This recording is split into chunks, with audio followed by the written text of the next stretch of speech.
Good morning, EBS community, Bruiser. How are we? Today's teach is about systems. Now, there's been a truckload of studies done on this over the years, and the reality is that most small or medium-sized businesses, there's not enough systems, right? So the same errors keep happening, the same inefficiencies keep going, and it holds the business back, right? And to the point where it stops the owners of the company progressing because they're constantly going back in to fix problems within the business.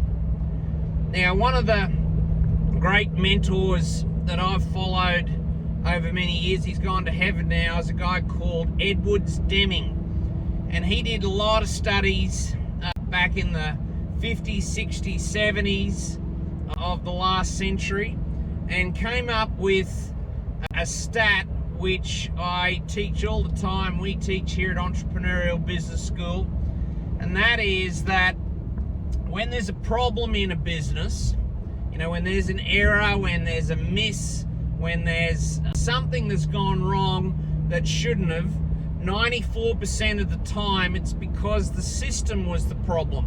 The other 6%, the people, sometimes there's, a person problem, they did something untoward, the malice even, etc. But the lion's share of the time, it was a lack of systems, all right? Or there was no system, the system wasn't trained, etc., etc. So I've got a quote for you that I'd like you to write down, please, and that is, systems run the business, people run the systems. I'll just say that again. Systems run the business, people run the systems.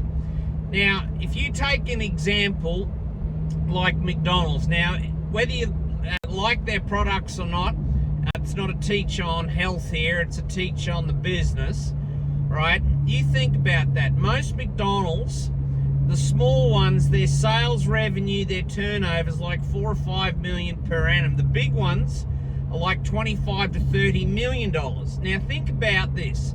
The average age of a store manager at McDonald's is like 21. The average age of the people that work there is like 16, 17, right? So think about that. 25 to 30 million dollar businesses being run by 21 to 16-year-olds.